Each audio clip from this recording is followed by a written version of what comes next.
Hi అండి. మీ Sai vlogs. ఈరోజు నేను రాయలసీమ ఫేమస్ అయిన రాగి సంగటి, మిరపకాయ నలుపుడు మేమెలా చేసుకుంటామో చూపిస్తాను. ఈ రాగి సంగటి, మిరపకాయ నలుపుడు అసలు ఎంత బాగుంటుందంటే టేస్టు. ఇంతకుముందు మన పెద్దవాళ్ళు ఎక్కువ ఇలాగే చేసుకునేవాళ్ళు. ఈ మిరపకాయ నలుపుడులో చింతపండు, కాస్త బెల్లం వేసి చేసుకోవచ్చు. లేదంటే కొంచెం పాలేసి చేసుకోవచ్చు. నేను పాలేసి చేశాను.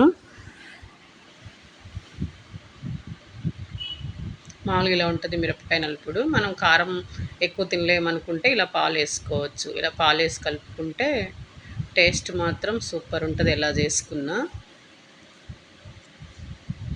ఇవి నోటికి ఏమో తినబుద్ధి కానప్పుడు అప్పుడప్పుడు వేడన్నంలో వేసుకొని తిన్నా కానీ చాలా రుచి ఉంటుంది.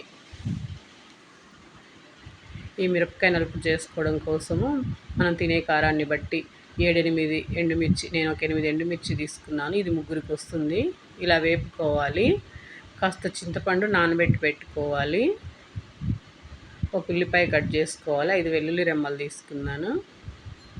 ఇప్పుడు ఈ మిరపకాయలు చల్లారిన తర్వాత కాస్త సాల్ట్ వేసేసుకొని ఇలా చేత్తో మెదుపుకోవాలి. చేత్తో మెదుపుకుంటే చెయ్యి కారం అనుకునే వాళ్ళు పప్పు గుత్తితోనైనా మెదుపుకోవచ్చు. మిరపకాయలు మెదుపుకున్న తర్వాత ఈ చింతపండు కూడా వేసేసి ఇట్లా బాగా మెదుపుకోవాలి. ఇప్పుడు వెల్లుల్లి పచ్చగా దంచి వేసేసుకోవాలి. కట్ చేసి పెట్టుకున్న ఉల్లిపాయలు కూడా వేసుకోవాలి.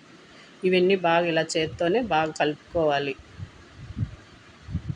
ఇప్పుడు మనం చింతపండు నానబెట్టుకున్న నీళ్ళు ఉన్నాయి కదా, ఆ నీళ్ళు మనం సరిపడా వేసుకొని మొత్తం బాగా కలిపేసుకోవాలి.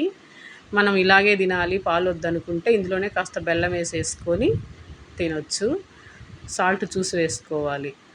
ఇలా వద్దనుకునే వాళ్ళు పాలు వేసుకోవచ్చు. మేమైతే పాలు వేసుకుంటాము, కారం కూడా తగ్గిద్ది. ఇంతేనండి, మిరపకాయ నలుపుడు రెడీ అయిపోయింది. ఇది రాగి సంగట్లోకి, వేడి అన్నంలోకి చాలా బాగుంటుంది.